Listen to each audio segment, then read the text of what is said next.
আজকে আমি হচ্ছে একটা স্লাইড ক্যালিপার্স বা ভার্নিয়ার স্কেল যেটাকে বলি আমরা সেই স্কেলটা দিয়ে কিভাবে পরিমাপ করতে পারি এটা তোমাদের দেখানোর চেষ্টা করব। আমরা জানি যে স্লাইড ক্যালিপার্সের কিন্তু প্রধানত দুইটা অংশ থাকে।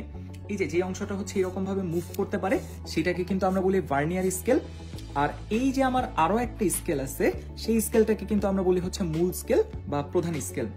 আমাদের এই স্লাইড ক্যালিপার্সটা দিয়ে পরিমাপ করার জন্য প্রথমেই যেটাকে জানতে হবে সেটা হচ্ছে এই স্লাইড ক্যালিপার্সটার ভার্নিয়ার কনস্ট্যান্ট বা ভার্নিয়ার ধ্রুবকের মান কত।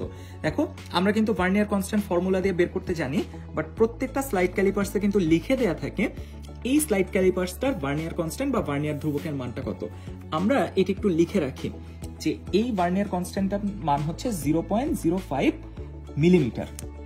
আচ্ছা, এবং আরো একটা জিনিস দেখে রাখো, আমাদের এই ভার্নিয়ার স্কেলটায় 40টা দাগ কাটা আছে, 40টা দাগ কাটা আছে, কিন্তু এখানে লেখা আছে কিন্তু 0 থেকে 10 পর্যন্ত, 1 2 3 4 এরকম করে 10।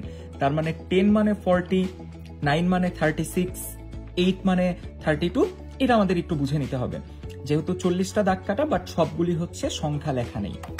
এবার আমরা যদি কোনো একটা বস্তুর দৈর্ঘ্য বা প্রস্থ যাই নির্ণয় করতে চাই না কেন, সেটাকে কিন্তু আমার এই দুইটা টিতের মাঝখানে একদম শক্ত করে আটকে দিতে হয়। এরপর আমরা যদি ভ্যালুগুলি দেখার চেষ্টা করি, তোমরা একটু খেয়াল করে দেখো, এই যে 0 দাগটা অর্থাৎ ভার্নিয়ার স্কেলের শুরুর দাগটা, এইটা মোটামুটি 3.4 কে অতিক্রম করছে, বাট 3.5 কে কিন্তু এখনো রিচ করে নেই। তার মানে আমরা বলতেই পারতেছি এই বস্তুটার দৈর্ঘ্য কিন্তু 3.4 এর চেয়ে বেশি, বাট 3.5 এর চেয়ে কম। আমরা কিন্তু শুধুমাত্র প্রধান স্কেল দিয়ে এইটা বের করতে পারি না এটা 3.4 এর চেয়ে কতটা বেশি। এই কাজটাই কিন্তু আমাকে করে দেয় এই যে ভার্নিয়ার স্কেল এটা।